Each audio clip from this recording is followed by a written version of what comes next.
Muy buenos días. Soy Concepción Olavarrieta, miembro de la mesa directiva de la World Future Society Capítulo Mexicano. Me complace darles la bienvenida el día de hoy a México Retos 2021. Es un hecho que este año los grandes desafíos mundiales y nacionales impactarán sensiblemente a nuestro país en todos los ámbitos. Sin embargo, habrá seguramente nuevas oportunidades que aprovechar ante los cisnes negros que en 2020 desbalancearon nuestras rutinas y nos impulsaron a dar saltos cuánticos para llegarnos nuevos hábitos de vida y nuevas formas de trabajo. Hoy tenemos el privilegio de que nos acompañen 4 grandes expertos mexicanos que disertarán 15 minutos cada uno sobre temas vitales para el desarrollo de nuestro país en materia de salud, política interna, política internacional y economía. En primer término, hablará el doctor Francisco Moreno, destacado infectólogo mundial, premiado en 2019 como uno de los 10 mejores médicos de México, quien nos expondrá cómo visualiza el escenario para el sector salud en México en el 2021, incluyendo los retos y oportunidades con el sistema de vacunación. Inmediatamente después, el doctor Luis Carlos Ugalde, reconocido economista y politólogo mexicano, abordará los retos internos que vivimos, los logros que se han tenido y cómo percibe que será el panorama electoral del 2021. En tercer lugar, el embajador mexicano y defensor de los derechos humanos, el maestro Miguel Ruiz Cabañas, nos comentará sobre los riesgos actuales que tiene México ante la comunidad internacional, haciendo énfasis en qué podemos esperar de las relaciones con el nuevo gobierno estadounidense. Cerrará la primera parte de este panel el economista, consultor, empresario, futurista y gran promotor internacional, el licenciado Julio Millán, quien disertará sobre los alcances de la política económica para el 2021 y los senderos alternativos que se visualizan para el crecimiento de nuestro país. Al terminar las exposiciones, se iniciará la sesión de preguntas y respuestas, que será coordinada por el maestro Ramón Santoyo, prestigiado abogado, empresario en tecnología para el sector financiero y fundador de Internet de México. El cierre del evento correrá a cargo del licenciado Julio Millán, presidente y fundador de la World Future Society Capítulo Mexicano. Doctor Moreno, tiene usted la palabra. Primero que nada, muchas gracias por invitarme a tan importante foro y quisiera empezar mi presentación.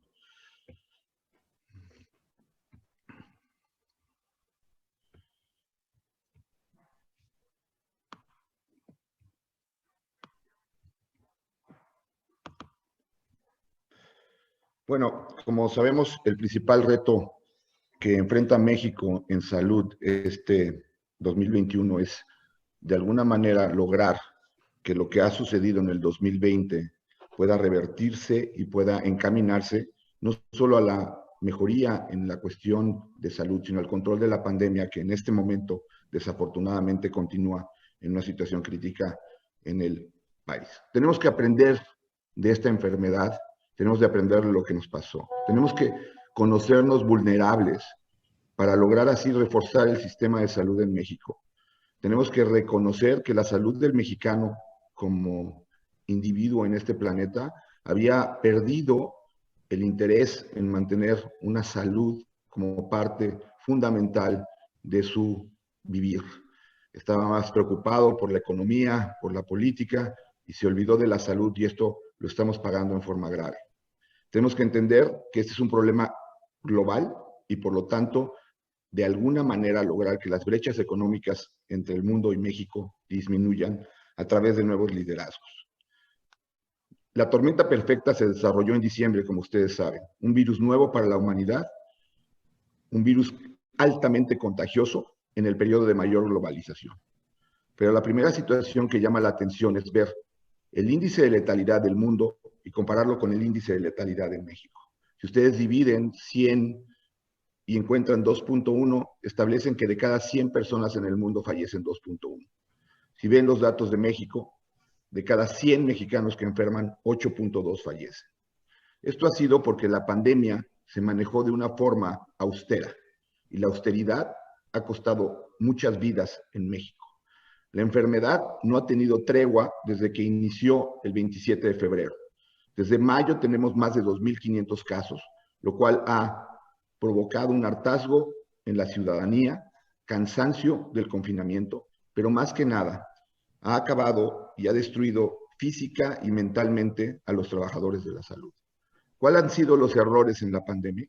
No entendimos la enfermedad desde un inicio.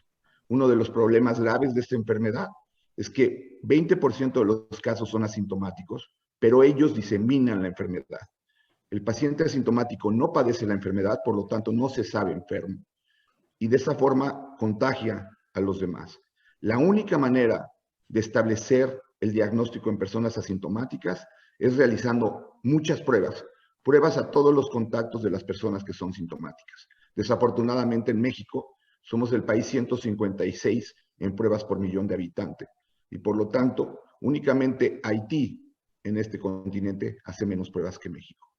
El otro problema en el abordaje de la pandemia fue el no entender que los casos severos requieren camas de terapia intensiva. Y México lo que hizo es convertir hospitales no COVID en hospitales COVID, en donde no existe la infraestructura, la terapia intensiva, los médicos especialistas para lograr el control de la enfermedad.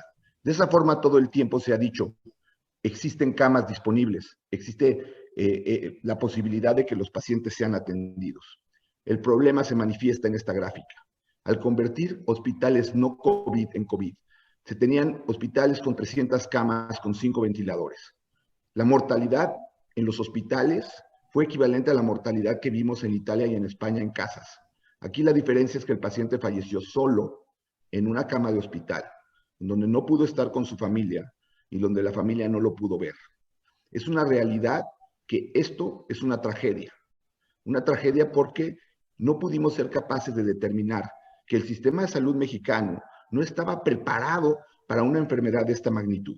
Y por lo tanto, la forma de abordar la enfermedad no era a través de lograr tratamientos en pacientes graves, era a través de prevenir que los pacientes se enfermaran. La medicina preventiva en un país con tanta deficiencia en terapia intensiva, en hospitales de alta especialidad, la única forma de lograr evitar esta cantidad de muertes era prevención. Y prevención incluye la toma de pruebas, y prevención incluye el uso de cubrebocas y medidas preventivas. México sabía que éramos de los países que teníamos los factores de riesgo más altos para que esta enfermedad nos pegara de forma brutal. Hemos tenido pacientes de 40 a 50 años con obesidad, con sobrepeso, con diabetes mellitus, con síndrome metabólico, que sabíamos que eran enfermedades predominantes en nuestro país. Y sin embargo, dejamos que la enfermedad avanzara. Necesitamos en este 2021 cambiar las estrategias. El virus incluso ya mutó y México sigue sin cambiar. Necesitamos olvidarnos de la politización del uso de cubrebocas, establecer verdaderamente el distanciamiento no en cuanto a metros, en cuanto a evitar aglomeraciones, en ayudar que los sitios en donde la gente se reúna no tenga la capacidad de juntar a tantos individuos en una sola zona. Hay que identificar a los casos haciendo más pruebas para poder de esta forma cuidar a los pacientes de alto riesgo y hospitalizarlos en forma temprana.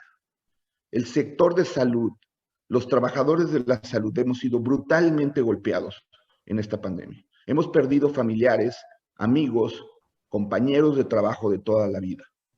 Hemos sentido el miedo de enfermarnos y el pavor de enfermar a nuestras familias. ¿Qué hacer para mejorar?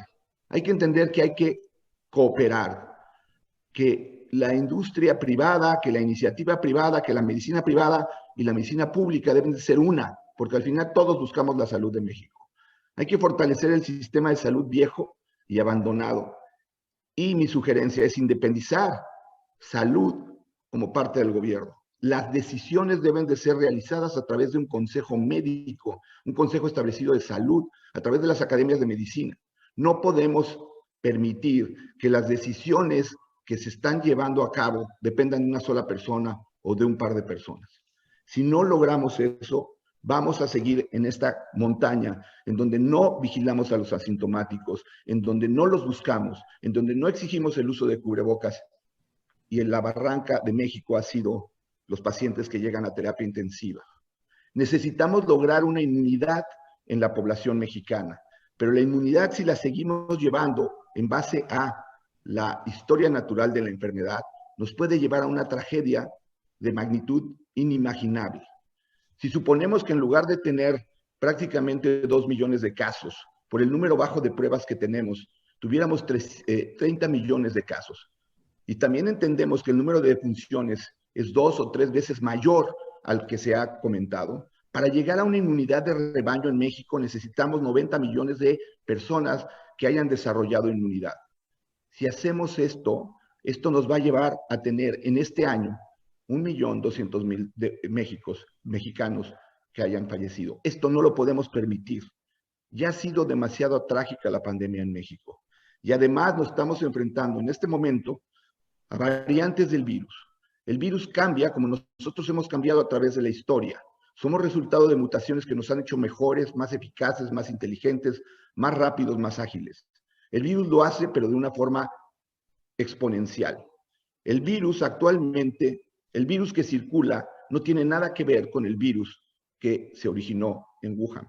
Y si no entendemos eso y seguimos permitiendo que haya contagiados, enfermos, en los que el virus siga replicándose a una velocidad de miles y miles de nuevas partículas virales por día, en una población infectada en el mundo que puede llegar a los 30 millones en un mismo tiempo, pues van a aparecer estas variantes. Y estas variantes lo que hacen es infectar con mayor fuerza, provocar un mayor daño en base a mayor número de contagiados en un mismo tiempo y el mayor riesgo. Lo que más nos preocupa como científicos es que algunas de estas variantes empiecen a perder la capacidad de ser protegidas por las vacunas. Si eso llega a suceder en un tiempo corto, podríamos estar en la misma situación que estábamos en febrero y marzo del año pasado. Así es que tenemos que entender que la vacunación debe de ser no solamente para los vulnerables, debe ser para una población general.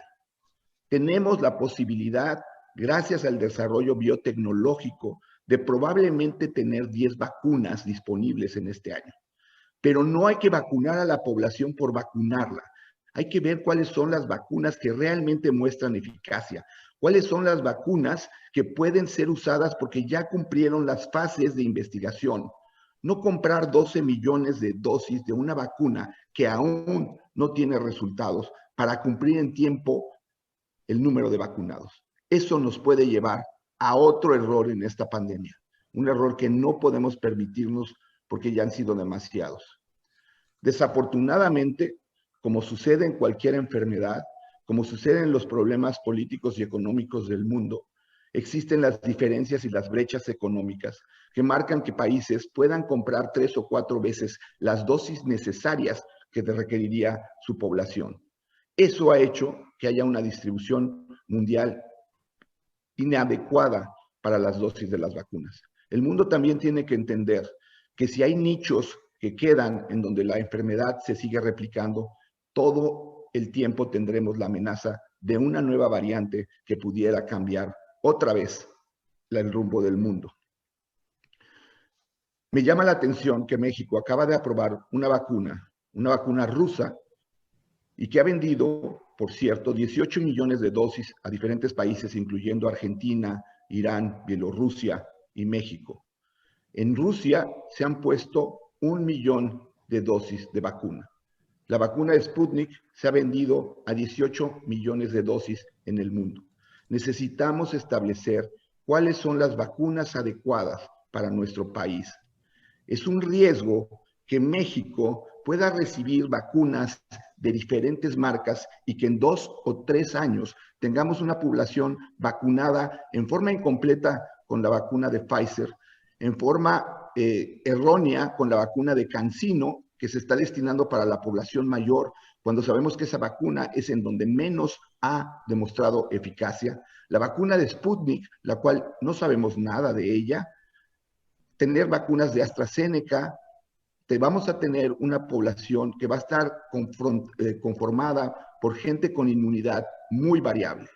Tenemos que buscar estrategias para que conozcamos la inmunidad de las personas que viven en nuestro país y de esta forma evitar que estemos teniendo el problema que estamos viviendo, en donde la inmunidad que existe actualmente en la población, al no conocer el número real de infectados, no se conoce. No sabemos cuántas personas en México tienen inmunidad y por lo tanto no sabemos cómo se va a presentar la enfermedad en los próximos meses. Nadie puede predecir qué va a suceder por la situación que estamos viviendo. Tenemos que darle certidumbre a la ciencia en base al conocimiento y a la estadística necesaria para saber esto. Es evidente que la pandemia por COVID nos ha vuelto a demostrar, como lo ha sucedido a través de la evolución, que no sobrevive la especie más fuerte ni la más inteligente, sino únicamente aquella que sabe responder al cambio. Nos toca vivir un cambio. Como mexicanos tenemos que entender que tenemos que cambiar culturalmente, evitar las reuniones con la familia, con personas que sean vulnerables por un tiempo. Tenemos que entender que el uso de cubrebocas no es un uso opcional, es un uso solidario. La persona que usa cubrebocas protege a los demás, se cuida a sí mismo y protege a los demás. Hasta este momento, el manejo de la pandemia ha provocado mucho sufrimiento y mucho daño en nuestro país. Tenemos que cambiar la forma en cómo estamos abordando este problema. De otra forma, el daño que puede sufrir nuestro país podrá afectarnos por años y años. Muchas gracias.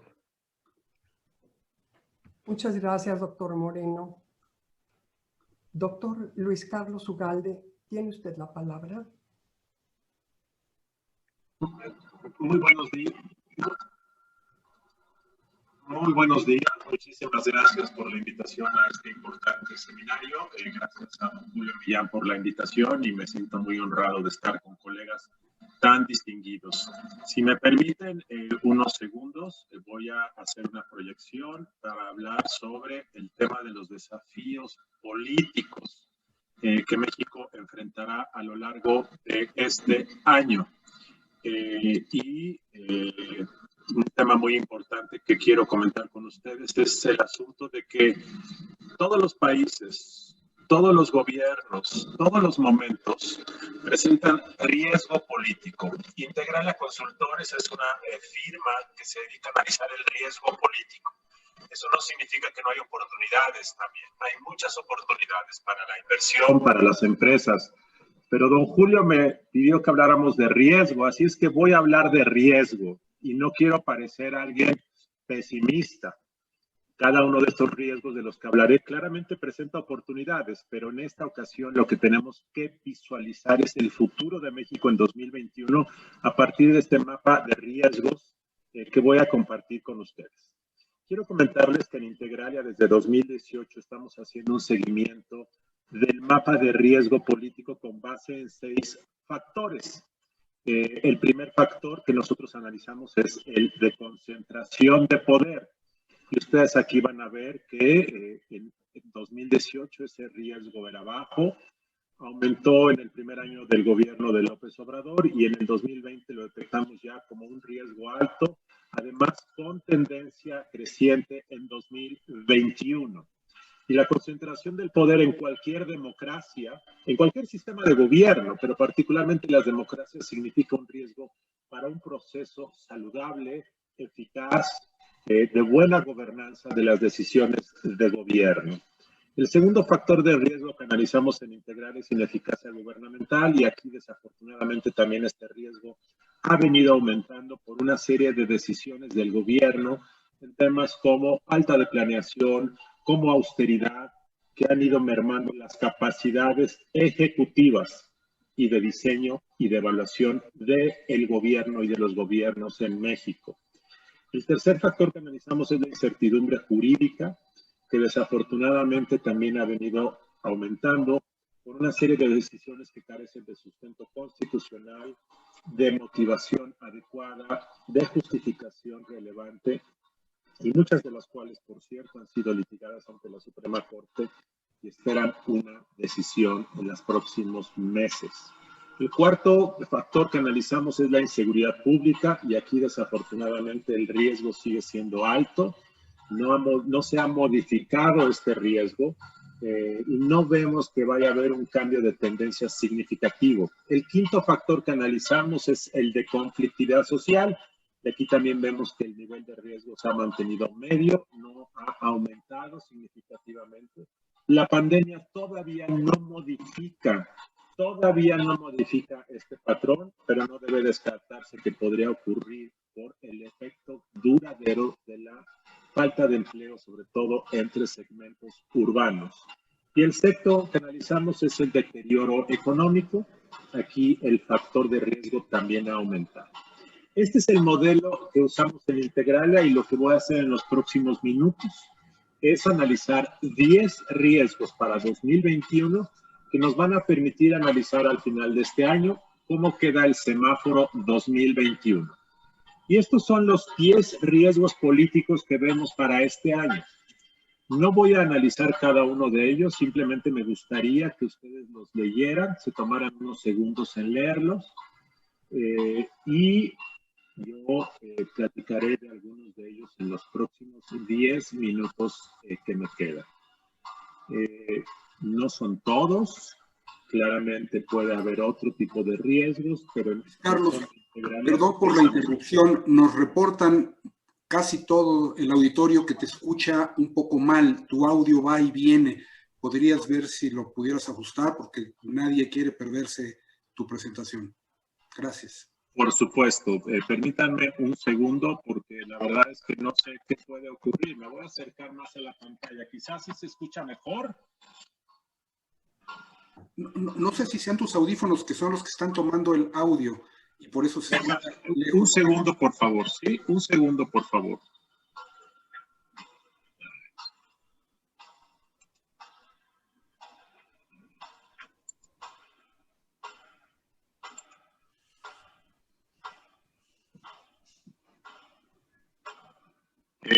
¿Se escucha mejor o sigue siendo muy tenue la voz?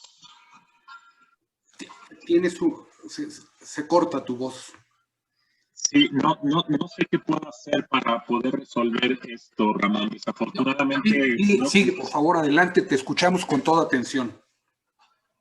Lamento mucho a todos, pero la verdad es que nunca me había pasado esto y no hay ninguna razón. Voy a continuar con la presentación.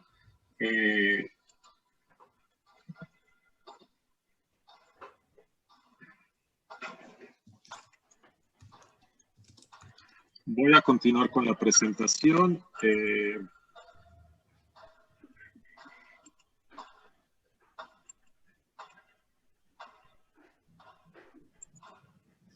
Estos les comentaba son los 10 riesgos políticos que vemos nosotros actualmente en México, y voy a platicar brevemente de cada uno de algunos de ellos.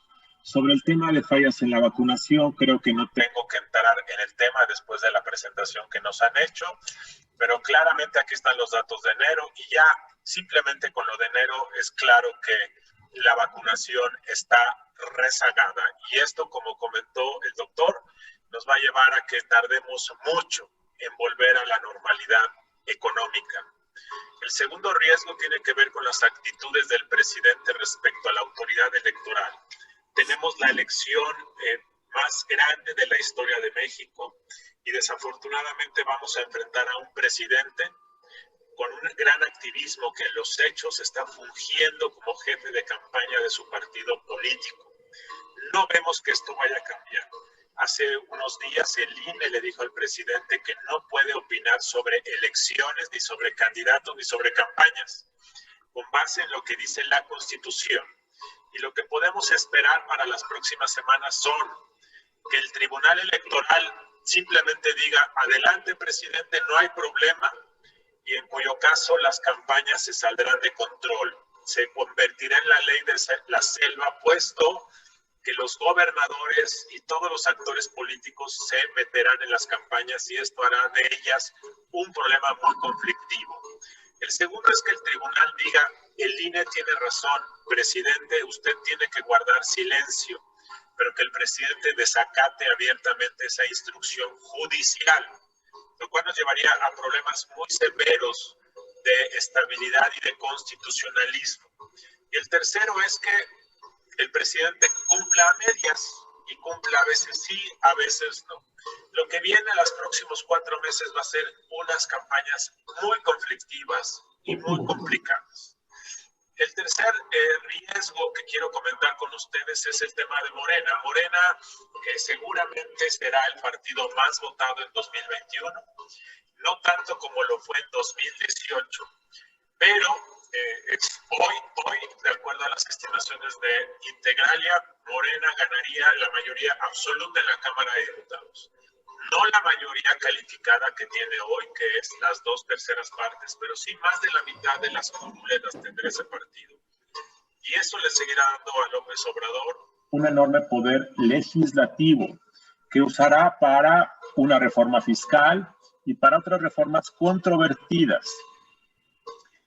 Y seguramente Morena ganará al menos la mitad de las gubernaturas. Esto claramente mantendrá y podrá aumentar el riesgo de concentración del poder y de incertidumbre jurídica que se ha vivido en los últimos 2 años en el país. No obstante, debo decir, tendremos un mayor contrapeso de la Cámara de Diputados, pero será un contrapeso muy acotado porque Morena mantendrá la mayoría en esa Cámara.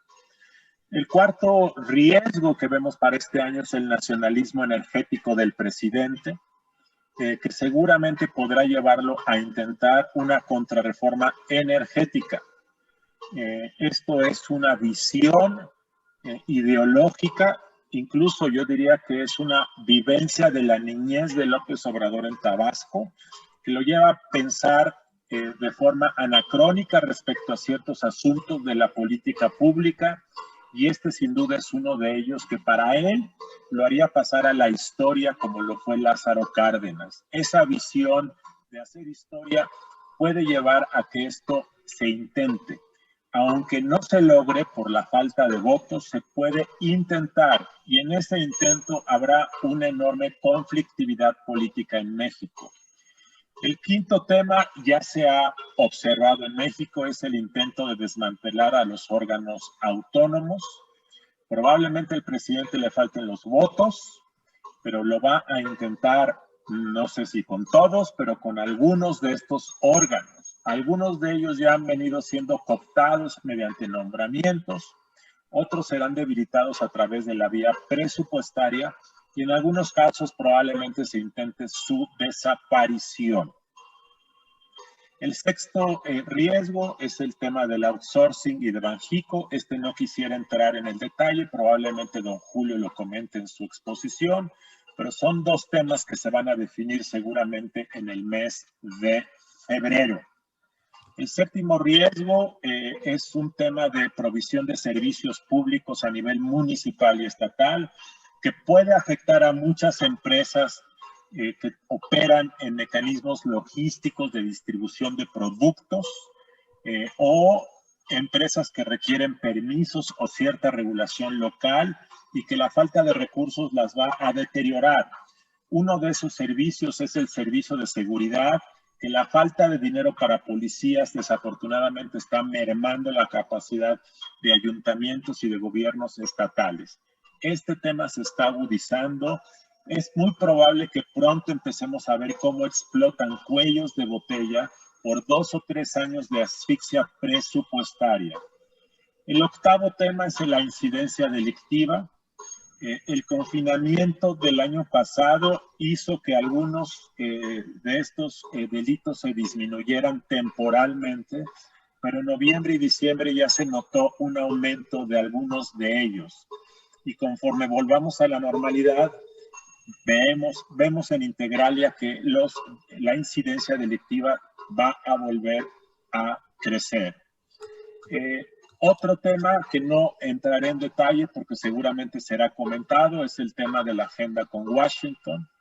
Trump fue un presidente ausente, ensimismado en su relación con México respecto a lo que le interesaba, y la administración Biden será para el gobierno de López Obrador una incomodidad. Creo que será benéfico para la relación bilateral, pero este es un tema que traerá conflictos en varios asuntos. Y finalmente, el tema de la reforma fiscal que ocurrirá en México probablemente después de las elecciones o probablemente en el primer trimestre de 2022, pero es muy probable que esa reforma fiscal, por razones políticas, desafortunadamente merme aún más la confianza en la inversión y la competitividad económica del país. Estos son mis comentarios. Ofrezco una disculpa por el micrófono, pero espero resolverlo para las preguntas y respuestas. Muchas gracias, doctor Ugalde. Embajador Miguel Luis Cabañas, tiene usted la palabra. Muchas gracias. Muy buenos días a todas, a todos. Agradezco la invitación de World Future Society y de Julio Millán a participar en este seminario. Yo me voy a concentrar un poco en los retos de la política exterior que veo para México en este año, y para eso he preparado unas láminas con algunas ideas muy generales hacia dónde creo que nos vamos a mover. Siguiente, por favor. Un poco como lo acaba de decir Luis Carlos, yo creo que hay que anotar que dónde se va a mover México este año, cuáles son los principales riesgos globales. Y me basé en lo que dice el World Economic Forum y el Eurasia Group, donde ustedes pueden ver que hay desde la inestabilidad política en Estados Unidos por el resultado de las elecciones y el cuestionamiento de Trump y sus seguidores al presidente Biden, hasta crisis alimentarias. No me detengo demasiado en esto. Quizá el principal riesgo que se va a enfrentar pues, es la prolongación de la crisis sanitaria del COVID-19 hasta 2022 y el estancamiento económico prolongado. Siguiente.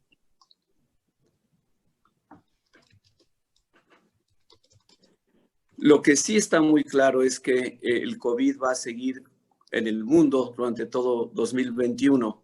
Y la gran enseñanza es, mientras no esté controlada la pandemia, la recuperación económica, incluso global, es incierta. Los pronósticos del Fondo Monetario Internacional son muy positivos para el mundo, para Estados Unidos, incluso para México, pero la verdad es que no sabemos si esto se va a lograr, porque la pandemia puede obligar a nuevos confinamientos a lo largo del año. Ya lo decía el doctor Moreno, además las nuevas oleadas de mutaciones pueden causar enormes problemas, sobre todo en un país como México, los retrasos en la vacunación. En otros países la deuda acumulada excesiva también es un factor de riesgo. Lo que quiero que tomen en cuenta es que la recuperación de México, según se ve, pues va a depender mucho de la recuperación en Estados Unidos, y eso hará que en nuestro caso sea muy desigual.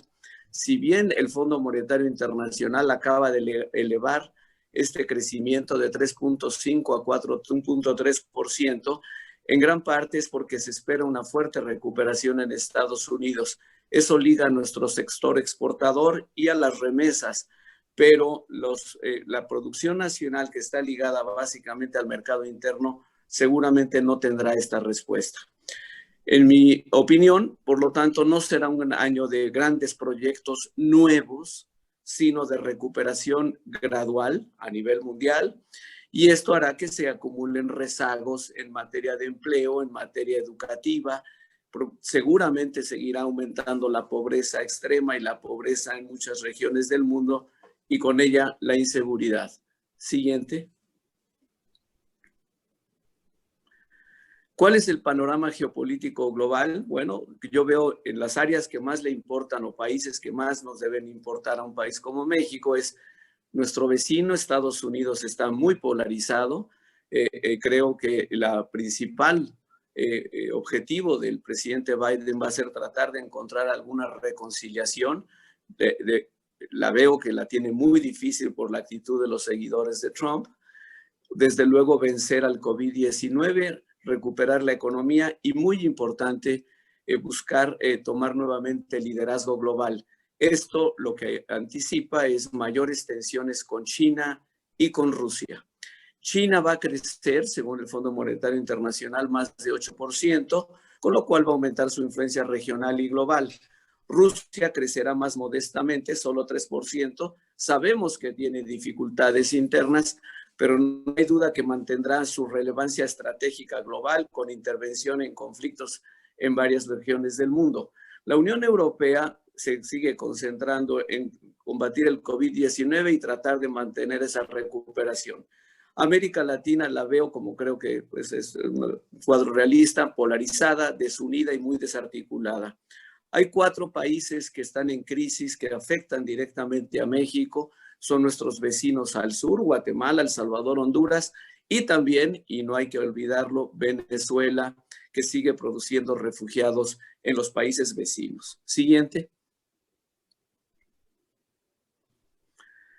¿Cuáles son las oportunidades que yo veo para la política exterior de México y cuáles son los riesgos? Miren, la principal oportunidad es para mí tratar de construir una nueva relación de cooperación con Estados Unidos. Es necesario hacer esto para prevenir proteccionismo, porque obviamente en el TEMEC hay capítulos que si Estados Unidos decide utilizarlos de alguna manera proteccionista, pues nos pueden causar muchos problemas a nosotros. Creo que de esa nueva relación de cooperación con Estados Unidos se puede atraer mucha mayor inversión de China y otros países. Creo que esto servirá para crear empleos, para que aumente el comercio. Eventualmente creo que podemos juntarnos con Estados Unidos para combatir también el cambio climático, entre otros. Hay que, segunda oportunidad, es consolidar lo que se derive del nuevo acuerdo global con la Unión Europea, cosa que no le hemos puesto suficiente atención. También hay que reforzar la relación con Asia-Pacífico, seguir haciendo esfuerzos para atraer inversión de Japón, Corea y China. La cuarta oportunidad, México tiene una enorme capacidad diplomática para influir en los debates en Naciones Unidas, sobre todo ahora en el Consejo de Seguridad, en la Organización Mundial de la Salud y en las iniciativas que podamos presentar en las conferencias globales de cambio climático, biodiversidad y sistemas alimentarios. El principal riesgo es el que todos tienen ustedes en mente, por lo que han platicado los 2 oradores que me precedieron, Luis Carlos y el doctor Morón. El principal riesgo es volvernos vecinos distantes con Estados Unidos, tomar una distancia que tendría efectos negativos en el manejo de los temas que nos aquejan. Migración, comercio, energías, inversión, turismo, medio ambiente, derechos humanos. Eso creo que es el gran riesgo y es un riesgo que se puede y se debe evitar. Siguiente. ¿Cómo posicionar a México en 2021? Bueno, miren, yo creo que parte de una premisa muy sencilla. Tenemos que reconocer que México y Estados Unidos somos socios irreemplazables e insustituibles. No hay otro país que pueda tener la misma cercanía a Estados Unidos que tiene México por razones demográficas, los 38 millones de mexicanos o descendientes de mexicanos que viven en Estados Unidos, 3,000 kilómetros de frontera.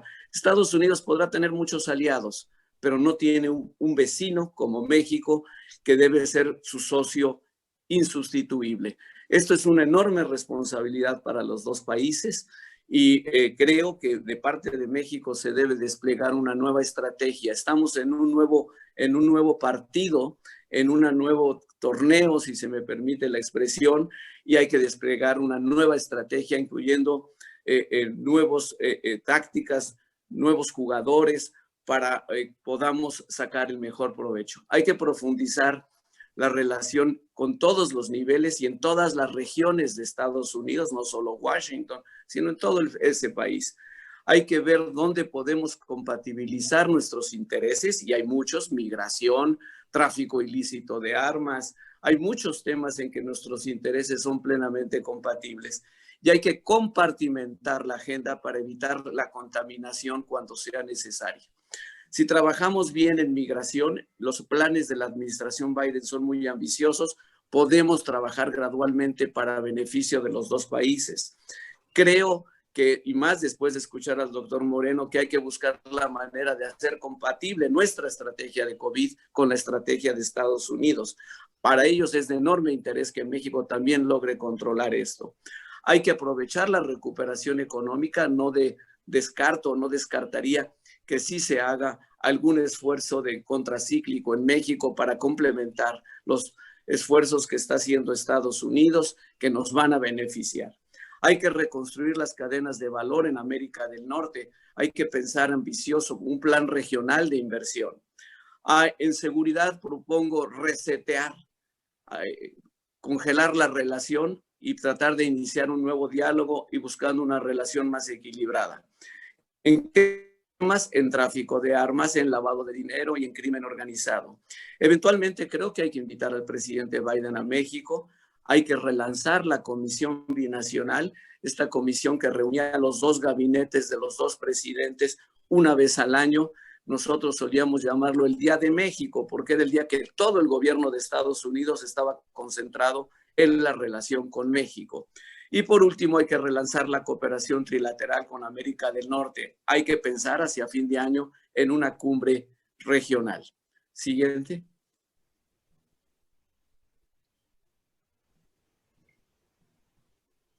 Siguiente.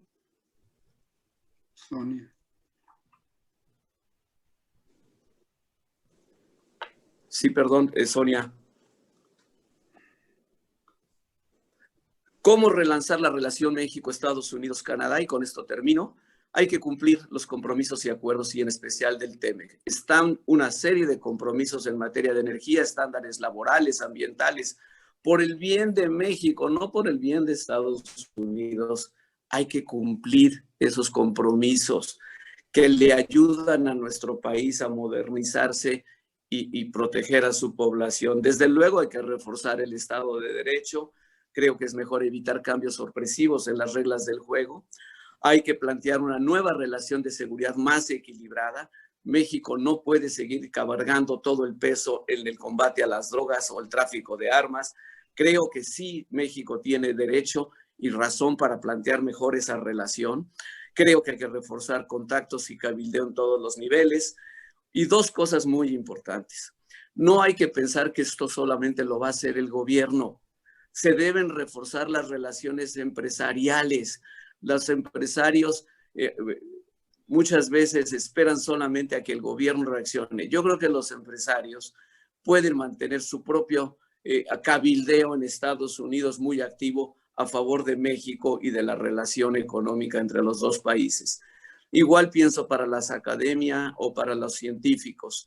Y en general estoy tratando de pensar, se necesita un esfuerzo nacional para mostrar la importancia de México para Estados Unidos y Canadá. Siguiente. ¿Cuál debería de ser el resultado? ¿Cómo me sentiría yo? Y creo que México se sentiría muy contento dentro de un año si lográramos lo siguiente. Haber confirmado que México es un socio y un aliado insustituible e inconfiable en América del Norte. Haber confirmado que nos comprometimos con el desarrollo de Centroamérica, otra área donde la administración Biden y nosotros, México, son plenamente compatibles nuestros enfoques. También creo, si podemos confirmar en el mundo que somos un socio atractivo para la inversión, el comercio, el turismo, muy importante la defensa del multilateralismo con otras regiones.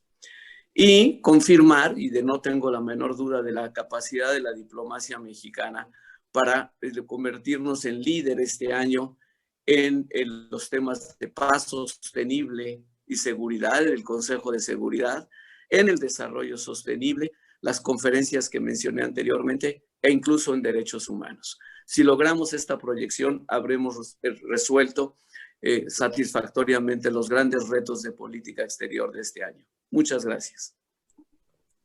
Muchas gracias, embajador Ruiz Cabañas. Licenciado Julio Millán, tiene usted la palabra. Antes que nada, quiero saludar a todos los que nos están acompañando. Muchas gracias por el interés de estar con nosotros En realidad es un esfuerzo que la sociedad hace para tener invitados de lujo. Creo que lo que hemos oído, tanto de Francisco Moreno, como de Luis Carlos Ugarte, como de Miguel Ruiz Cabañas, pues demuestran la necesidad de intercambiar este tipo de ideas, de crear un sentido de participación. Y para mí es un honor compartir con estos tan dilectos panelistas este evento. Como ya nos estamos dando cuenta, pues todo está conectado, ¿no? Es un sistema holístico, todo está lleno de los mismos elementos y todos están interconectados. Y yo quisiera señalar, no voy a usar láminas en este caso, sino quiero hacer algunas reflexiones con respecto a que la clave del resultado de los números de la economía, pues se dan en las decisiones. O sea, las decisiones son las que generan los números. Y esto es una interacción. El número tiene que demostrar si tomamos una buena o mala decisión. Y la realidad es que en este momento, en la situación económica de México, nos encontramos con un nivel de incertidumbre y de desconfianza enormes. O sea, este es un tema que tenemos, y luego los jinetes que nos han llegado casi del apocalipsis con la pandemia, el desempleo, la violencia, y luego junto con esto se agravan por decisiones erráticas, un poco populistas, un poco, yo diría mucho.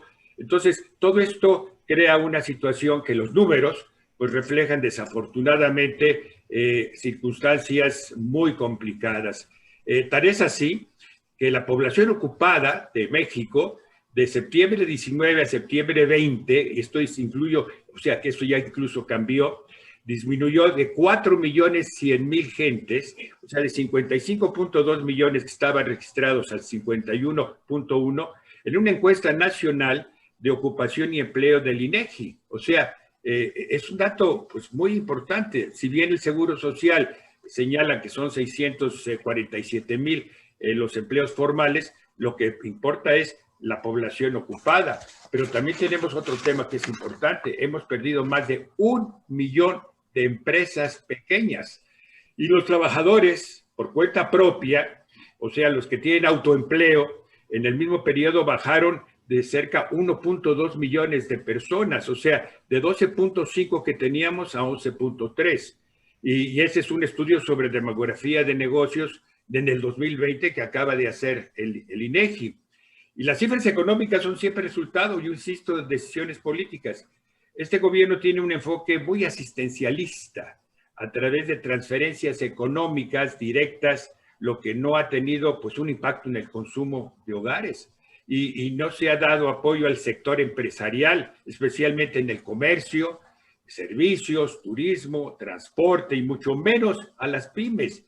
Y se ha creado una gran presión fiscal a los contribuyentes cautivos y los proyectos de infraestructura pues no están en ningún caso, como nos damos cuenta, relacionados con un espíritu de competitividad, de valor agregados, sino están localizados y es un dinero que estamos gastando para largo plazo cuando tenemos necesidad de tener recursos de corto plazo para hacerle frente a lo que ya señalaba el doctor Moreno, lo que mismo señalaba el propio Miguel para poder desarrollar y también para la información política, pues todo ese dinero se va a una área en donde no tiene este impacto y la urgencia que hoy tenemos.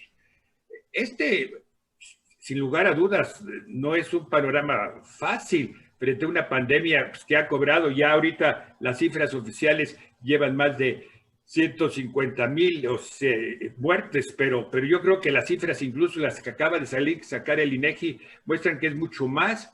Se está muriendo en México una gente por minuto, no sé, me angustia eso, me preocupa.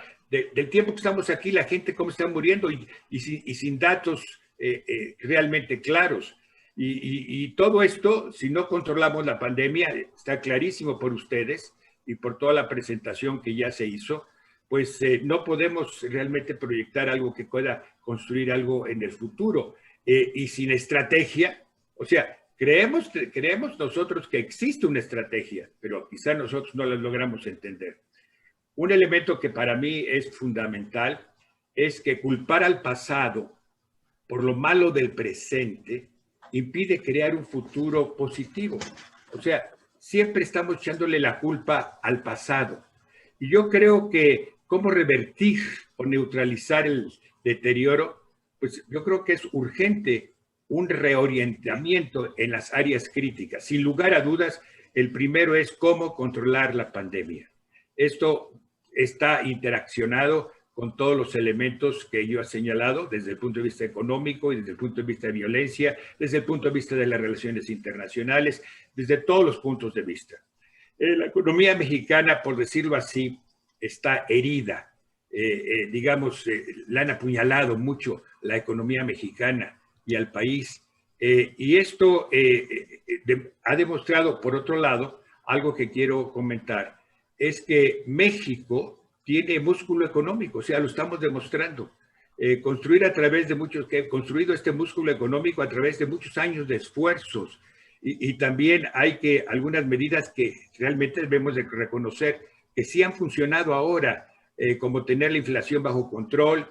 Tenemos una inflación bajo control, un tipo de cambio estabilizado y una deuda controlada, e incluso representa el mejor balance de América, de Latinoamérica, el de México. Y yo creo que esto nos puede mantener la calificación de inversión en este año. Debemos reconocer también a su vez que tenemos capacidad exportadora, logística, puertos, carreteras, tenemos infraestructura turística, entre otras, también tenemos personal calificado. ¿Y todo esto a qué se debe? Pues se debe a que nuestro esfuerzo, el esfuerzo de los ciudadanos, el esfuerzo de los empresarios, el esfuerzo de los que queremos en México y que se desarrollaron en gobiernos anteriores. O sea, esto no es gratis. Nosotros realmente tenemos un país con fortaleza, con estructura, tan es así que debemos de curar la economía con medidas sólidas y requerimos pues, recuperar la vitalidad. Esto es tomar, ¿qué? Pues buenas decisiones. Sin tomar buenas decisiones se nos va a complicar mucho. Yo creo que en este sentido me gustaría hacer algún comentario con respecto a la economía de este año y la apuesta para el 2021. Y estoy usando muchos datos del modelo Tlacaele de consultores internacionales CCC, que siempre ha sido, y no quiero ser una cosa de publicidad, pero han sido muy acertados, es mantener un ritmo de crecimiento moderado en el periodo del 3%. O sea, esto, si así fuera, en todo el sexenio, o sea, tendríamos cero crecimiento. Nada más para entenderlo. La economía este año, el cierre ahora del pasado año 2020, el tamaño es del mismo tamaño del 2014. O sea, retrocedimos 6 años. Y si crecemos, como digo, al 3% acumulado en el año 2024, al cierre de ese ejercicio tendremos el tamaño de la economía del 2018. O sea, al cierre de la misma que tuvo presidente Peña Nieto. Pero algo con importancia, con 5 millones de personas más que ya nacieron. O sea, tenemos que luchar porque esta circunstancia no se siga deteriorando. Por eso es mantener la inflación máxima al 4% y reconstruir y orientar el gasto público para que apoyen las pymes que generan empleos. Las exportaciones tendrán un buen dinamismo. Yo creo que las exportaciones este año, estoy cerrando números obviamente para entenderlos, y las importaciones tendremos en 450,000 millones y las exportaciones en 430,000 millones. Sí tendremos un déficit, pero financiarlo. Un tipo de cambio que posiblemente esté muy errático en un momento determinado. Si no pasa algo grave, si no pasa algo que nos asuste, entonces podemos tener entre 21, 22, entre 20, 21 y 22, es un margen que puede llegar al cierre hasta 22, si es que no pasa algo muy grave. Sí creo que las reservas internacionales este año serán como de 200,000 millones de dólares y habría que explicar por qué se están incrementando. Hay razones muy importantes, espero que no toquen lo del Banco de México. La tasa de interés promedio yo creo que estará al fin del año en 4.3, porque si las bajamos, pues se nos van los dólares. México es el tercer país que paga más intereses por su deuda, la pagamos los mexicanos. Entonces esto tiene una circunstancia importante. Yo creo que las reservas en ese sentido siguen siendo sólidas, lo que nos da muy buena imagen en el exterior y en las circunstancias financieras. Tendremos remesas, las benditas remesas que nos ayudan tanto de Estados Unidos. Fíjense cómo está todo conectado, la relación, etcétera, por 38,000 millones. Este año pasado fueron cerca de 40. Creemos de que esto va a bajar un poco, pero es el mejor y el más grande, digamos, ingreso de divisas. Con una circunstancia, no nos cuestan, no tenemos que invertir en materia prima, no tenemos que, simplemente llegan remesas. El déficit presupuestal creo que estará aproximadamente en el 2%, como estaba calculado, y si la inversión extranjera directa, o sea, con la reinversión, llegara a 27,000 millones de dólares, sería un éxito. Todo esto requiere mover fichas dentro del presupuesto y mantener la autonomía del Banco de México, entre otras cosas. Yo creo que hay acciones muy concretas que nosotros los ciudadanos podemos presionar por todos los medios para que se corrijan y que logremos confianza y credibilidad en el país. Creo que debemos de generar una gran presión a nuestros representantes populares de la Cámara de Diputados y Senadores. Se ha venido haciendo, y yo he sugerido esto hace mucho tiempo. No sé si todos los que tenemos aquí, que ya tenemos un poco de más de 370 participantes ahorita en vivo, conozcamos quién es nuestro diputado y qué podemos echarle ganas para presionarlo. Yo creo que requerimos pues acciones muy concretas. Ya se ha dicho y se ha referido, lo ha dicho Luis Carlos Ugalde, es de retomar el Estado de Derecho.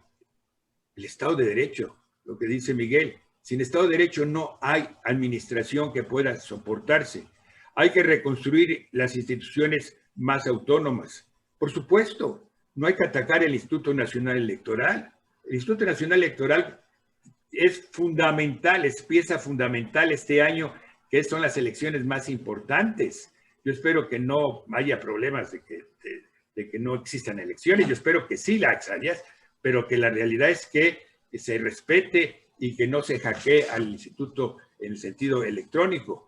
Yo creo que si logramos controlar la pandemia y se crean áreas, digamos, que sean operables, que no tengan el semáforo rojo, que ya sean limpias, no sé si esto es posible y el doctor Francisco Moreno tendrá una idea, si creo que en el país, a impulsar el turismo en esas áreas. Yo creo que otra cosa que es fundamental es apoyar y apostar por el desarrollo tecnológico con ayuda de la iniciativa privada. O sea, la iniciativa privada tiene que tomar acciones hoy en el desarrollo tecnológico. Invertir en el sector energético pues es fundamental. Hidrocarburos, petroquímica, electricidad. ¿Qué vamos a hacer si quieren echar atrás todo el proceso de una reforma energética que incluso Estados Unidos ha participado? ¿Qué va a suceder con el TEMEC que hemos firmado cuando realmente tendremos obligación de generar energías limpias? Pues todo un tema precisamente que está en la incógnita. Algo que no se está haciendo y que debemos de hacer, todo eso es parte de un proyecto, invertir en capacitación de la burocracia. Hay que apostarle a un gobierno digital, apoyar al sector educativo y mejorar las condiciones de la educación media, técnica y superior. Yo creo que muchísimo del tema está relacionado con fomentar la unidad para que no haya tanta polarización social. O sea, yo creo que esto genera un sentido de incertidumbre, de riesgo, etc. Yo creo que las empresas tienen forma de protegerse si revisan semanalmente, y ahora semanalmente, antes lo sugeríamos cada mes, pero ahora hay que revisarlo conforme va cambiando el panorama, con informaciones duras, comprobables, para que tengan mejores defensas, y yo creo que se tiene que revisar esto como un mecanismo de riesgos. Esto es muy importante. Y quisiera, por último, antes de entrar a preguntas y respuestas, que me parece importante, quizás hacer una reflexión. posiblemente no estén ustedes de acuerdo, posiblemente. A mí me parece que tenemos que hacer una invitación ciudadana a una posible tregua social. ¿Qué le llamo al tregua social? O sea, démosle tiempo al país para reducir el insulto, el encono, la desconfianza, el odio. O sea, es algo que está dañando mucho al país. A mí me apena mucho que el presidente hoy se encuentre enfermo, espero que se recupere pronto. De todas maneras, va a tener que tener, si realmente está tan enfermo o le dio ya el COVID, pues tendrá que tener la cuarentena, ¿no? O sea, me imagino que serán sus 15 o 20 o 30 días. La mañanera se ha convertido en un mecanismo de, digamos, de patíbulo y de guillotina. Y yo creo que eso es un peligro para México. ¿Por qué no nos damos el tiempo que este periodo en que el presidente estará ausente, tengamos un sentido de unidad democrática? Porque todos cabemos en la democracia, lograr como objetivo común de bienestar y felicidad. Y será muy difícil avanzar al objetivo si no tenemos esto. O sea, hagamos un esfuerzo, quitemos un poco este mensaje todo negativo de todos los días, quitemos tanto encono, recuperamos la confianza en nuestro país. Tenemos gran poderío, o sea, nosotros somos un país muy poderoso, tenemos recursos, como lo señalaba anteriormente, tenemos muchas capacidades, tenemos gente muy buena y el mexicano en general es muy trabajador y es muy inventivo. Si generamos esto y equilibramos y nos damos un espacio, una tregua en el sentido, creo que la perspectiva es influir en nuestro futuro, sería la realidad, y el futuro no se adivina ni se predice, y el futuro se construye. Los invitamos a todos a construir el futuro, y quiero agradecerles su presencia. Muchas gracias. Muchas gracias, licenciado Millán. A continuación, el licenciado Ramón Santoyo dirigirá la sesión de preguntas y respuestas. Muchas gracias, doctora Olavarrieta. Buenos días a todos y muchas gracias a los panelistas. El doctor Moreno nos ha comentado que tiene que salir pronto. Entonces lo que vamos a hacer es teníamos pensado hacer 2 rondas de preguntas a todos los participantes, a todos los panelistas. Vamos a hacer 2 preguntas a cada panelista. Quiero decirle al auditorio que la labor que me ha tocado a mí no es menos compleja de la de presentar en los temas, puesto que han enviado una gran cantidad de preguntas, muchas de ellas muy buenas que hay que sintetizar y tratar de resolver en un corto tiempo para que igualmente los panelistas lo puedan hacer y estemos en tiempo. Doctor Moreno, entonces te hago 2 preguntas directamente. La primera, ¿qué acciones recomendarías en la estrategia de vacunación a fin de mejorar nuestro escenario futuro? Lo ideal sería establecer que no solamente los adultos mayores son personas de alto riesgo para tener la enfermedad.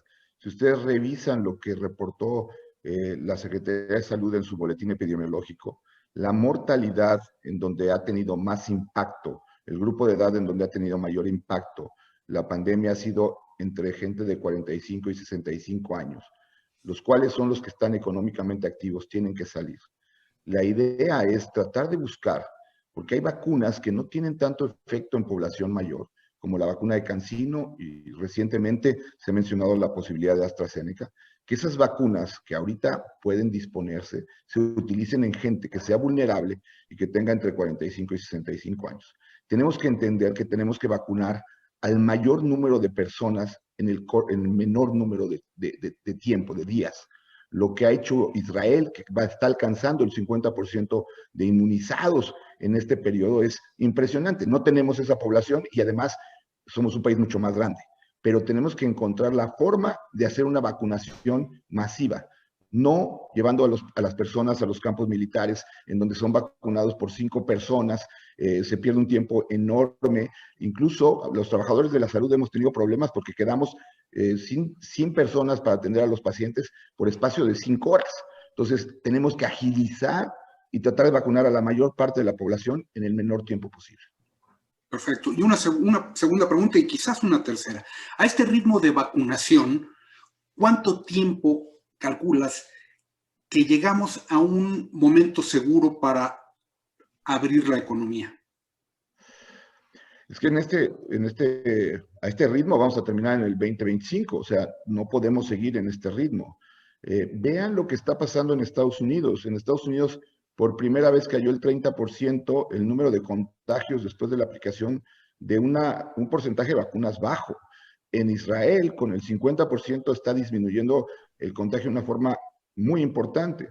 Aquí pudiera coincidir que tenemos un gran número de personas que ya han estado en contacto con COVID, con que se haga una buena planeación para vacunar a la mayor cantidad de gente posible. Si logramos tener al menos un 40% de la población vacunada, que podría llevarnos hasta septiembre, octubre, al ritmo que vamos, pues podríamos abrir ahí completamente la situación con mucho menos riesgo. Ahora, recuerden que mientras más nos tardemos en vacunar a la población, más riesgo existe de que aparezcan variantes que se puedan escapar a la vacunación. Entonces, es urgente que la estrategia tome en cuenta que no se trata de ir por grupos, se trata de vacunar a la mayor cantidad de gente en el menor tiempo posible. Y una última pregunta muy concreta para ti y que nos ha hecho una persona y que me parece muy bien. Tú que estás en el frente de batalla en este tema de la pandemia, dice, ¿qué planes se están elaborando para abordar las secuelas pandémicas en cuanto a lo psicosocial, lo cívico, lo cultural, aparte de lo económico, ecológico y político? Tú que estás ahí viviendo esta situación, ¿qué ves? ¿Qué nos sugerirías en estos otros temas sobre las secuelas de esto? Yo creo que el punto que toca es muy importante. La secuela, sobre todo emocional, psicológica, que ha provocado esta enfermedad, una enfermedad en donde la persona está sola, aislada en su casa o aislada en el hospital. La familia sufre de la incapacidad de ver a su paciente, incluso fallece muchas veces el paciente sin poderse despedir la familia de él. Y el daño psicológico a los trabajadores de la salud, que realmente, se los digo, uno que lo vive con sus compañeros, con la gente con la que trabaja, ha sido brutal.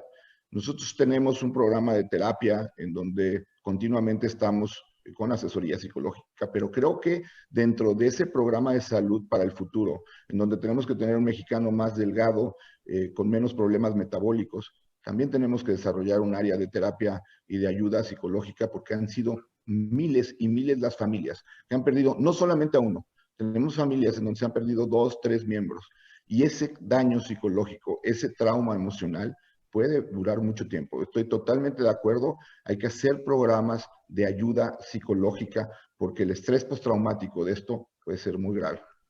Muchas gracias. Oye, antes de que Julio, Ramón, sé que entonces, Francisco, te vas a tener que retirarte ahorita de la reunión. Él lo estaba oyendo, que él tenía que retirarse y por eso les hicieron las preguntas, las 3 preguntas. Así es. Entonces, antes de que se retire, Francisco, mil gracias. Realmente nosotros tenemos una gran apreciación y admiración por tu trabajo. Admiramos mucho el trabajo médico, obviamente, pero necesitamos gente inteligente que nos guíe, que dé las señales como estas circunstancias. Me asusta oír que la posibilidad de corregir y encontrar un equilibrio para abrir la economía, estemos hablando del 2024, 2025. Esto me asusta y cambia la perspectiva, pero esperamos de que en ese sentido tu boca no sea de profeta, sino que realmente podamos hacerlo antes para que el país pueda salir adelante. Te agradecemos muchísimo. Gracias por acompañarnos y seguimos con preguntas y respuestas entonces. Mil gracias. Muchas gracias. Luis Carlos Ugalde. Varias preguntas también. Pero hay una muy interesante y tú fuiste muy claro al inicio de tu conferencia a hablar de riesgos y lo aclaraste, voy a hablar de riesgos. En esta parte, toda gran crisis se puede volver una oportunidad. ¿Con esta crisis política se puede?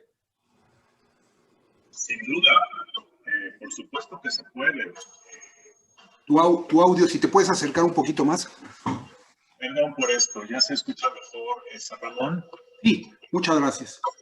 Lamento mucho esto del audio, de verdad, pero mira, voy a decir cosas positivas para que todo el mundo le dé un buen sorbo a su café. Primer tema, la enorme legitimidad del presidente López Obrador ha evitado que esta crisis de la pandemia y crisis social se desborde. Imaginen que otro candidato hubiera ganado en 2018, el problema político y social en el que estaríamos como país. Segundo comentario. A diferencia de otras crisis que ha habido en México en el pasado, en esta no ha habido volatilidad de los mercados financieros, ni ha habido inflación.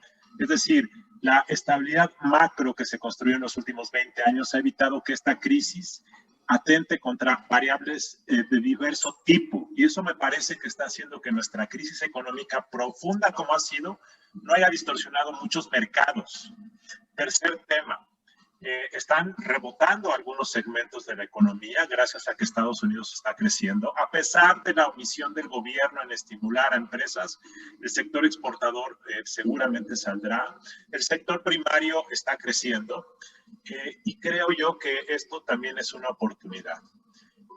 ¿Qué otras cosas veo que pueden ocurrir en México? Que muchas empresas deben empezar a pensar en 2025. Se dice que hay algo bueno con los gobiernos en todos los países del mundo, incluido México, que cada día es un día menos de ese gobierno. Y lo digo medio en broma, pero lo digo medio en serio, pero creo que en términos de planeación estratégica se debe pensar en el mediano plazo.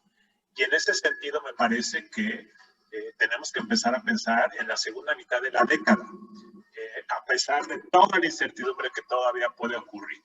También quiero decir que la democracia, con todas sus imperfecciones, tiene mecanismos de corrección y que seguramente en junio de este año en México habrá mecanismos de corrección.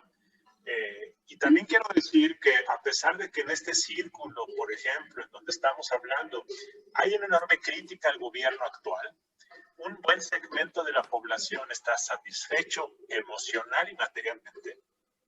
Y quiero decir emocional y materialmente porque son dos tipos de satisfactores.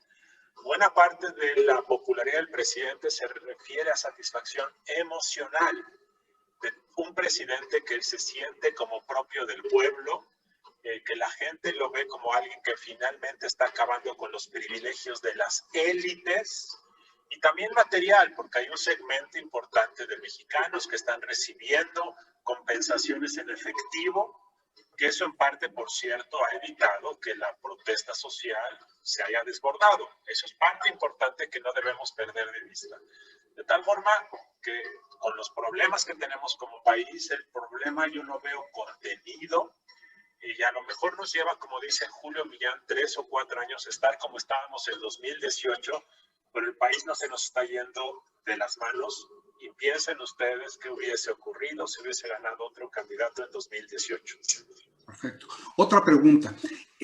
Uno de los temas en prospectiva y una de las grandes tendencias que vemos son los temas de ciberseguridad. Este es un tema que además con la pandemia se han incrementado.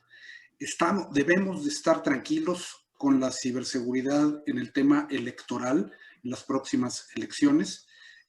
Habría que considerar algún tipo de previsión, observadores o algo extra, de un lado, de otro, internacional, etcétera. ¿Cuáles serían estos escenarios que pudiéramos esperar en ciberseguridad en el sistema electoral?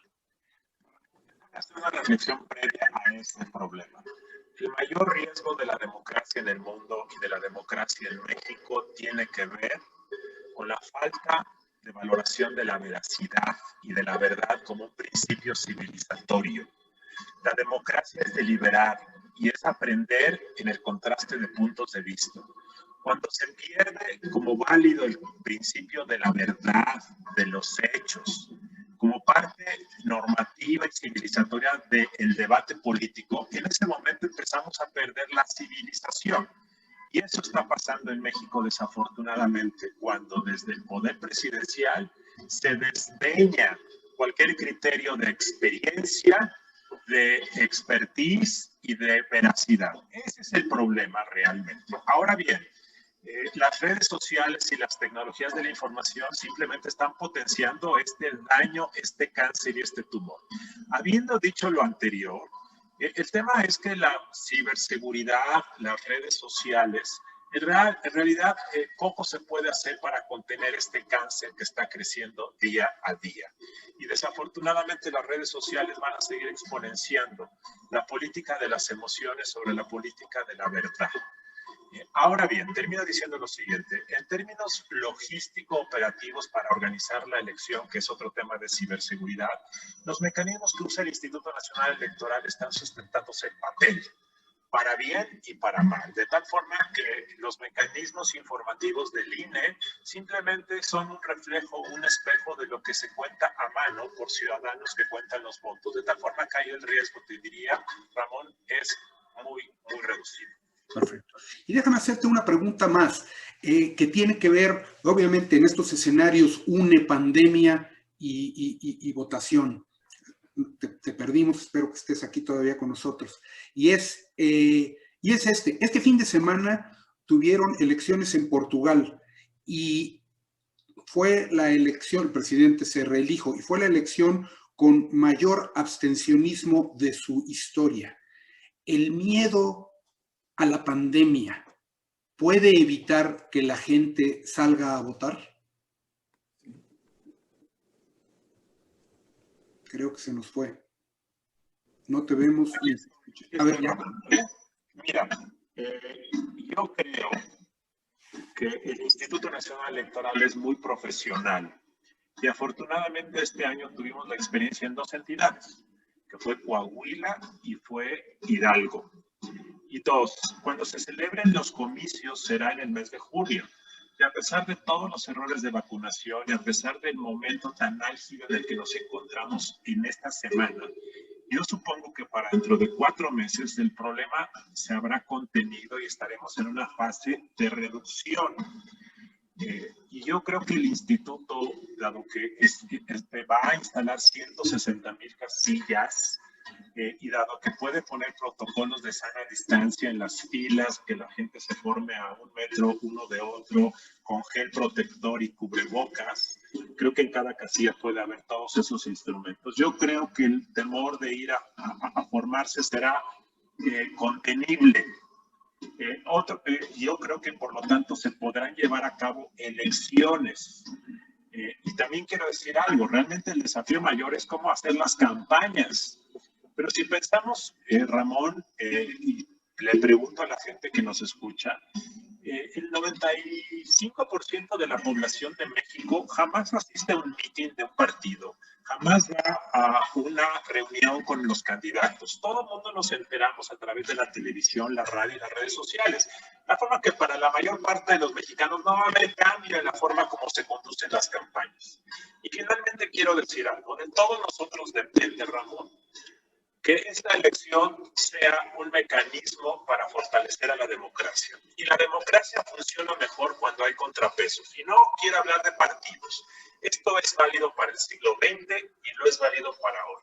Cuando los contrapesos se rompen, la democracia gesta los gérmenes de su destrucción. Por eso a todos nos conviene establecer contrapesos. Y esta discusión se tuvo en el siglo XX con el PRI y creo que es pertinente tenerla el día de hoy. Así es que yo espero que la elección de este año sea una oportunidad cívica en medio de la pandemia y creo que será un motivo y una oportunidad para el país desde un punto de vista cívico. Doctor Luis Carlos Ugalde, muchas gracias. Muy interesante. Muchas gracias a todos. Hemos tenido una gran cantidad de preguntas de temas internacionales. No cabe duda que están en el ambiente.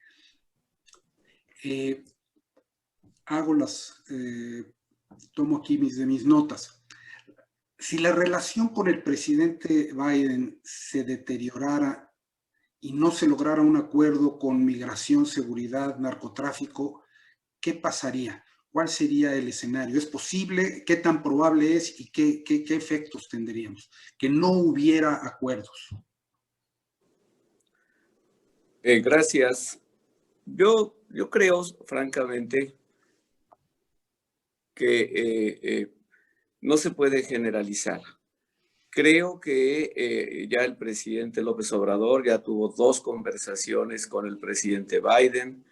Ya ha expresado el presidente López Obrador que sí quiere tener una muy buena relación con Biden, y el canciller ya incluso conversó hace un par de días con su contraparte. Entonces, creo que se puede avanzar. Migración me parece que ofrece una enorme oportunidad de cooperación. De entrada, la intención ya o la decisión de Biden es confirmar los derechos de los así llamados Dreamers del programa DACA, que estuvo en duda por los años oscuros de Trump. Entonces, creo que eso es muy importante. La mayor parte de esos muchachos son de origen mexicano. Creo también que el anuncio de que va a buscar una reforma integral para los 11 millones de indocumentados, la más de la mitad son mexicanos, de llegar a concretarse, pues sería una estupenda noticia para los mexicanos que están allá, para sus familias, que están seguramente muchas en México, para la relación bilateral. No va a ser fácil, no estoy diciendo que esto va a ocurrir. Lo trató de hacer el presidente Bush y no pudo, lo trató de hacer Obama y no pudo. El presidente Biden tiene mejores bases porque tiene control del Senado y control de la Cámara de Representantes, pero aún así necesita por lo menos el apoyo de un tercio o la mitad de los representantes y senadores republicanos. No va a ser fácil, pero yo no pierdo, creo que no hay que perder la esperanza y creo que hay que trabajar con ellos. La segunda área promisoria, que también va a tomar tiempo, yo creo que todo el año, es cómo colaborar México y Estados Unidos para el desarrollo de Centroamérica. El presidente Biden hizo un enorme esfuerzo como vicepresidente con los países de así llamado Triángulo Norte, y ese enfoque coincide, hasta donde yo puedo ver, con el enfoque que propuso el presidente López Obrador. Entonces, obviamente, los efectos que pueda tener las inversiones en el desarrollo no son inmediatos, pero también abren la posibilidad de trabajar juntos.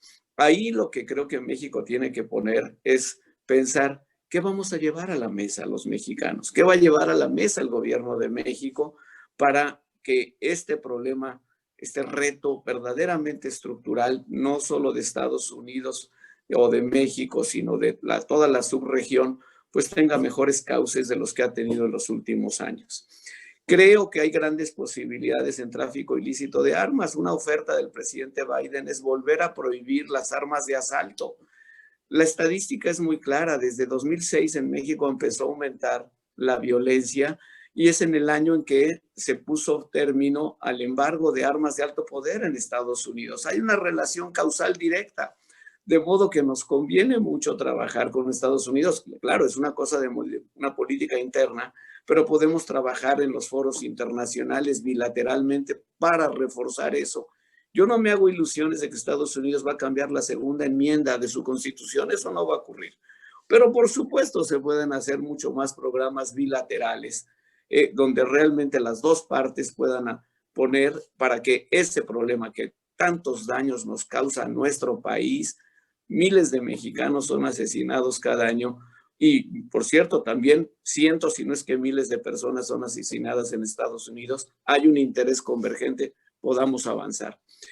Y así, sí siento que en este momento el tema de seguridad, sobre todo por lo que pasó en los últimos 2-3 meses con la detención del exsecretario de la Defensa de México, por su posterior liberación, la discusión que se ha dado, yo recomendaría un reset. La ventaja de un gobierno nuevo es que no tiene por qué cargar con lo que pasó en el pasado y todo esto pasó en la era de Trump. Entonces, creo que se puede hacer. No es la primera vez que México y Estados Unidos están separados. Tuvimos otros en el pasado, en los 80s, 90s y principios de este siglo, varios desencuentros. Es un área muy delicada, pero no hay alternativa. Ni México puede prescindir de la cooperación de Estados Unidos y Estados Unidos tampoco.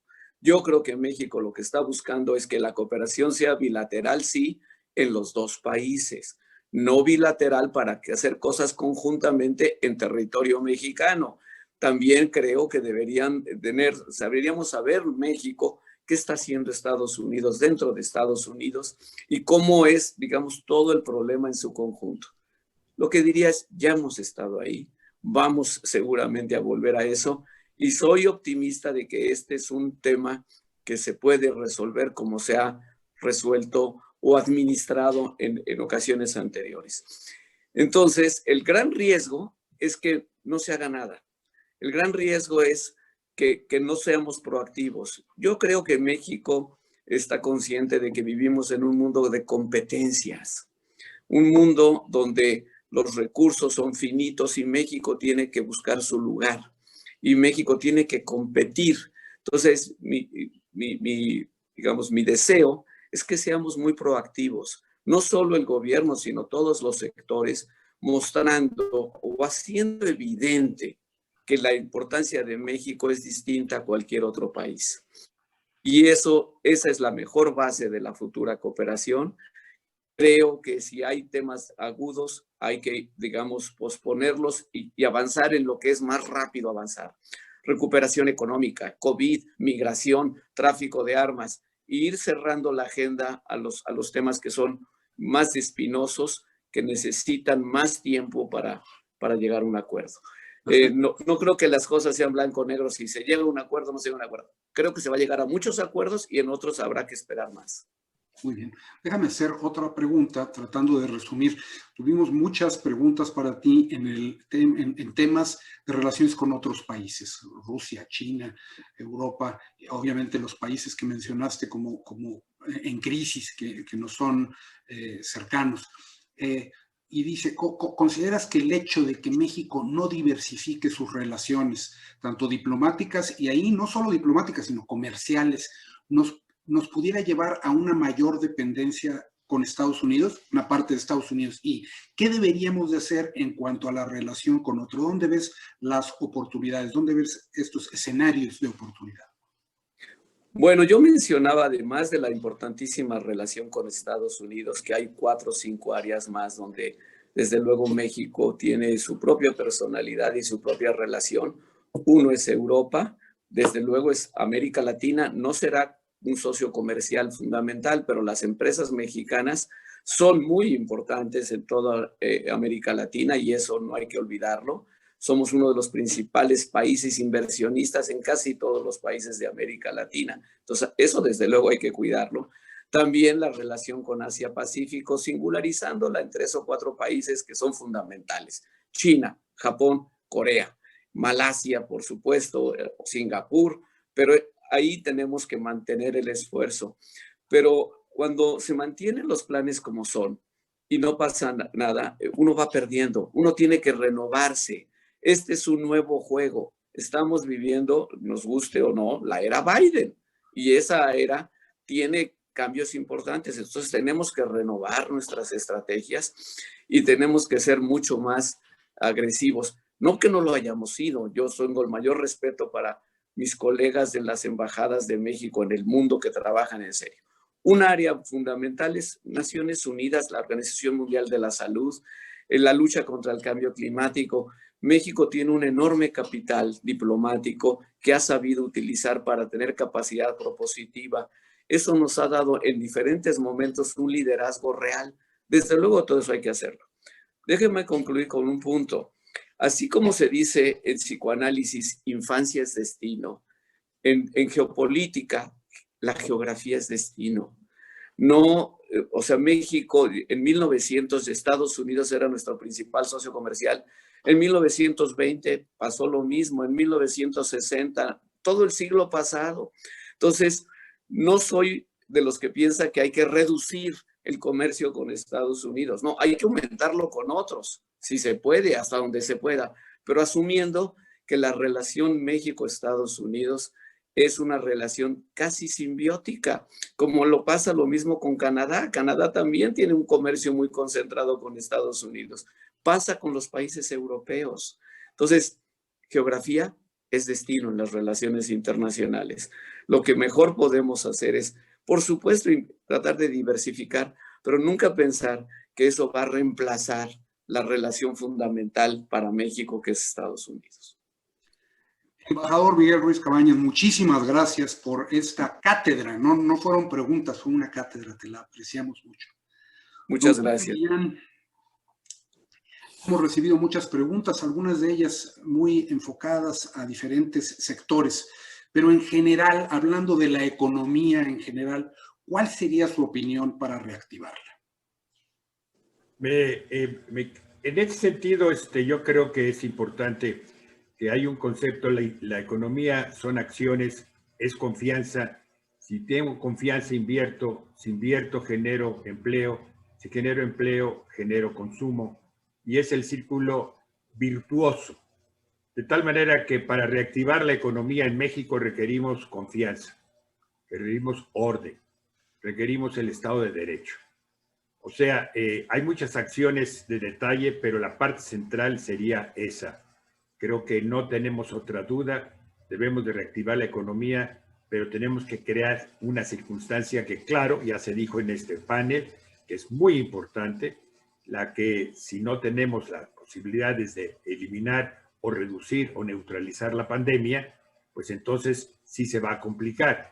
Pero aún así, si logramos tener confianza en nosotros mismos, le damos las capacidades y los impulsos económicos, fiscales, todo lo que se debe a las empresas, son las empresas las que generan el bienestar desde el punto de vista de empleo. O sea, no, yo estoy de acuerdo que mucho de la distribución que ha habido de recursos, pues es paternalista. Todos estos mexicanos requerían algún apoyo. Creo que lo que decía Luis Carlos Ugalde tiene toda la razón. Eso le da un sentido a la estructura política del país, pero tenemos que encontrar que el largo plazo se genera con confianza y con inversión. Ese sería el primer punto, Ramón. Sí. Muchas gracias.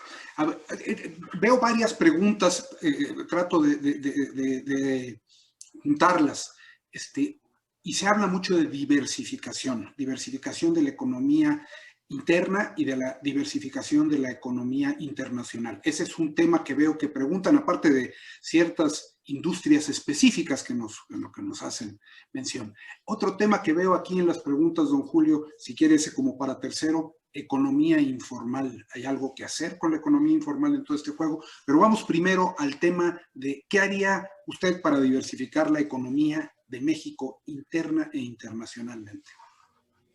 Bueno, yo creo que lo que decía Miguel hace un momento es clave. Nosotros tenemos una relación siamesa con Estados Unidos, todo el tiempo será así. Para mí, fortalecer la relación de un bloque económico Estados Unidos-Canadá, que ya deberíamos de hacerlo. Yo esperaría que muy pronto nuestro presidente, que esté ya en condiciones de salud, visite y haga una visita a Estados Unidos. Creo que es una gran oportunidad, debemos ser los primeros.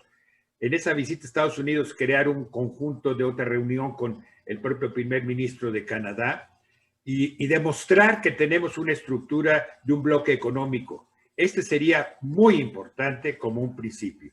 Y junto con esto, tener una capacidad de generar lo que son propiamente las cadenas productivas y crear las cadenas productivas industriales dedicadas a encontrar un mecanismo de producir artículos para otros países.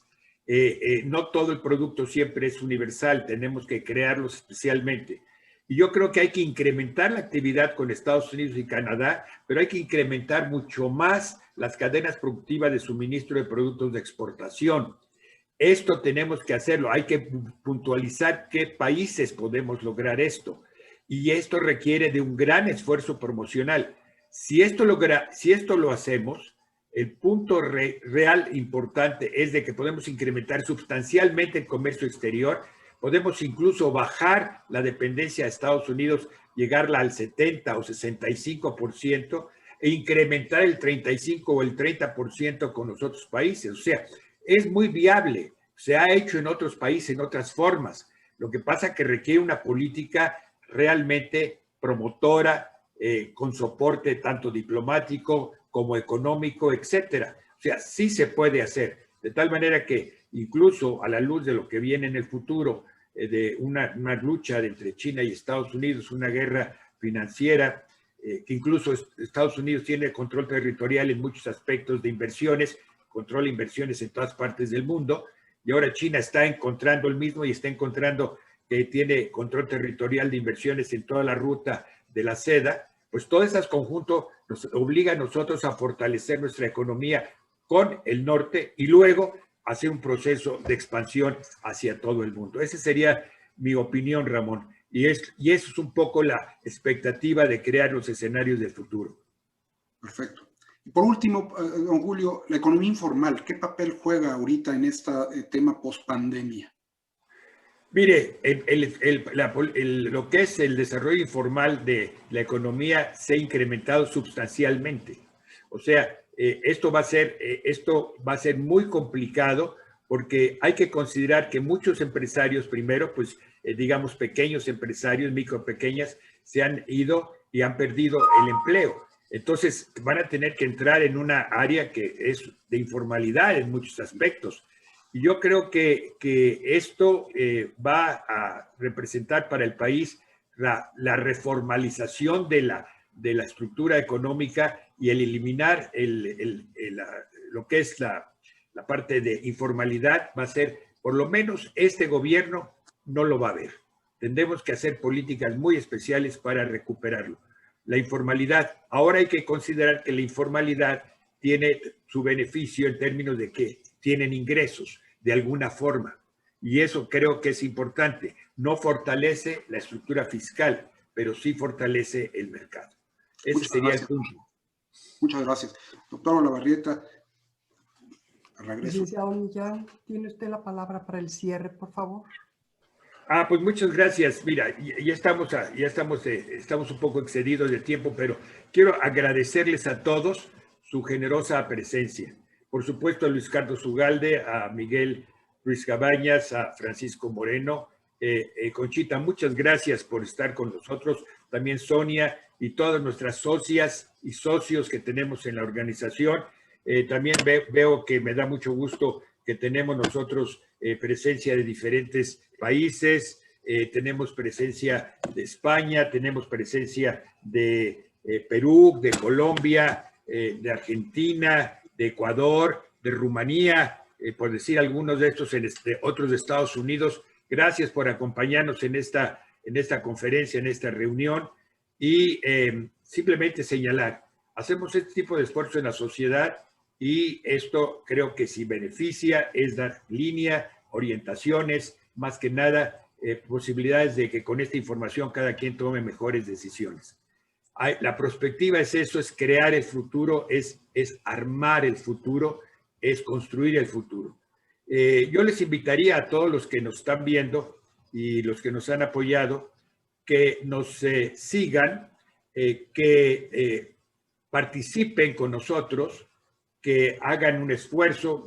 Necesitamos el apoyo, siempre una sociedad como esta requiere el apoyo, la presencia, en este caso va a ser virtual, pero en su presencia intelectual es muy importante, enriquece mucho al grupo, también el apoyo económico es importante, así que los invito, yo espero que reciban muy pronto a todos los que están aquí, los van a entrar en este evento, lo pueden volver a ver, pueden analizarlo y vamos a buscar encontrar respuestas a muchas preguntas que creo que hemos recibido enormemente. Muchísimas gracias a todos. Agradezco muchísimo la atención de los que nos han mantenido hasta ahora y los invito que pronto los vamos a tener en alguna de otras sesiones con estos paneles de lujo. Gracias, Miguel. Gracias, Luis Carlos. Gracias a Francisco Moreno. Gracias, Ramón, por tu apoyo y gracias, Concepción. Muchas gracias. Buenos días. Gracias, buenos días. A todos. Gracias.